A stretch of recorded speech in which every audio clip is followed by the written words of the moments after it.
এই যে সাধু বাবা, নিচে নেমে আসুন, আপনার সঙ্গে কথা বলার জন্য অনেক দূর থেকে এসেছি। আচ্ছা বলো, কি বলতে চাও? সাধু বাবা, আমার মনে শান্তি নেই কেন? আচ্ছা তাহলে তোমার কাছে সবচেয়ে দামি জিনিস কোনটা? আমার কাছে তো দামি জিনিস একটাই আছে, সেটা হলো হার। দাঁড়ান, এখনই দেখাচ্ছি। আচ্ছা তোমার কাছে এই দামি হারটি কোথা থেকে আসলো?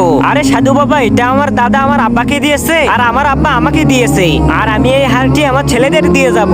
আরে এটা তো অনেক দামি মনে হচ্ছে, কিন্তু এর দাম কত হবে? অনেক দামি সোনা আর অনেক হীরা দিয়ে বানিয়েছিল, এখন এটার দাম লাখ নয়, এটার দাম কোটি টাকা হবে। মাশাআল্লাহ, কোটি টাকার হীরা! আরে সাধু বাবা, কোথায় পালাচ্ছেন? সাধু বাবা দাঁড়ান বলতেছি, অনেক দূর থেকে আপনার কাছে এসেছি, শুনেছি আপনি অনেক ভালো মানুষ, তাড়াতাড়ি দাঁড়ান বলতেছি। আরে সাধু বাবা দাঁড়ান, সন্ধ্যা হয়ে যাচ্ছে। আরে হারামখোর সাধু, কই পালিয়ে গেলি? তাড়াতাড়ি বেরিয়ে আয় বলতেছি, এই জঙ্গলের ভিতর আমার খুব ভয় লাগতেছে। আরে ভয় পাস না, গাছের মাথায় দেখ, আমি এখানে আছি। আরে সাধু বাবা, আপনি এখানে কি করছেন? আরে সাধু বাবা, আমি তো অনেক দূর থেকে আপনার কাছে আমার সমস্যার সমাধানের জন্য এসেছি। আরে ভয় পাস না, এই যে নে তোর হার। আরে আল্লাহ, তোমার কাছে লাখ লাখ শুকরিয়া, আমার পূর্বের হার আমি পেয়ে গেছি। এখন থেকে এটাকে ভালোভাবে রাখতে হবে। তার আগে দেখবো কারা কারা শয়তানকে হারিয়ে আল্লাহকে ভালোবাসে। যারা আল্লাহকে ভালোবাসো তারা ভিডিওটিতে একটা লাইক দিয়ে চ্যানেলটিকে সাবস্ক্রাইব করবে, আর যারা শয়তানকে ভালোবাসো তাদের কিচ্ছু করার দরকার নেই।